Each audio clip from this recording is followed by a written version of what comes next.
Good morning. তোমরা সবাই কেমন আছো? আশা করি ভালো আছে, আমরাও ভালো আছি। শেফালিরা চ্যানেলে তোমাদের সবাইকে স্বাগত।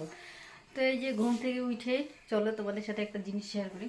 তো কালকে তো দুধ জাল দিলাম, তুমি কালকে ভিডিওতে তোমরা হয়তো দেখছোই, তোমরা দেখবে। তো কি হয়েছে, দুধটা রান্নাঘরে রাখি না, রান্নাঘরে রাখলে পরে ওইখানেও এসে অত্যাচার করে। তো এই জন্য এখানে এনে রাখি। তো এইখানেও কালকে খালি আমি 2বার চা খাইছি, পুরো দুধটা ছিল। এসে একদম, চলো একটু দেখিয়ে দিই ব্যাক ক্যামেরায়। এই যে দুধটা এইভাবে ঢাকা দেওয়া ছিল, এইভাবে এরকম করে ফাঁকা করে একটুখানি এই যে এই দিক দিয়ে বিড়াল মুখ লাগাইছি। এই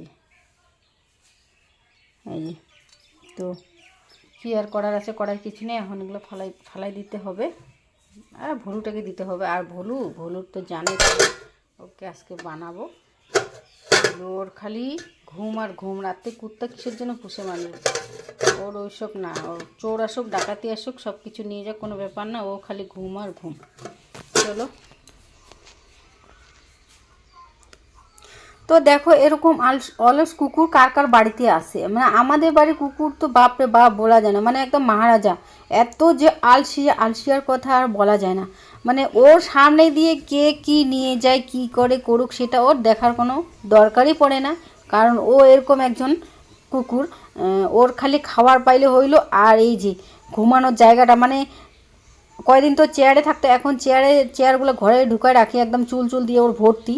তো এখন এই যে এখানে, আর ঘরে খালি চাষ পাইলে ঘরে ঢুকবে। তো দেখো ও এখানে বাইরে ছিল, রাত্রে বিড়াল ঘরে ঢুকিয়ে তো দুধগুলো তোমাদেরকে বললামে কতগুলো দুধ নষ্ট করছে। তাই এটাকে বলতেছি যে তোর সামনে দিয়ে এসে বিড়াল বলে তোর শত্রু, তো তুই এরকম অবস্থা করতেছে, তুই দেখে আসিস। মানে ওর কোনো ব্যাপারে হয় না, এগুলো কোনো মনেই করে না। এই যে কাপড় ভিজানোর জন্য এই যে কয়েকটা কাপড় বের করলাম, আর এখন হচ্ছে ধুয়ে দেবো।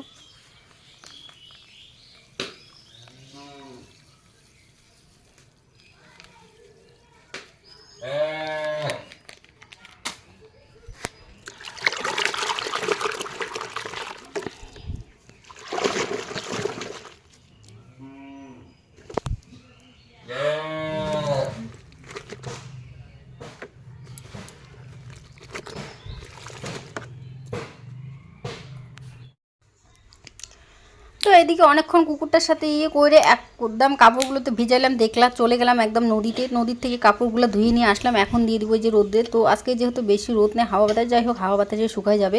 তো ভিডিওটা ভালো লাগলে পরে লাইক শেয়ার কমেন্ট করো, সাবস্ক্রাইব করে একটা পাশে থেকো, ঠিক আছে?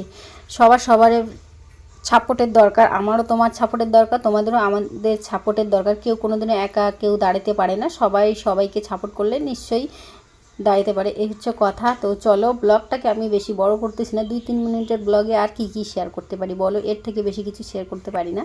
তো যাই হোক, আস্তে আস্তে ব্লগগুলোকে একটু বড় করার চেষ্টা করব, ঠিক আছে? তো তোমরা এভাবেই আমার পাশে থেকো।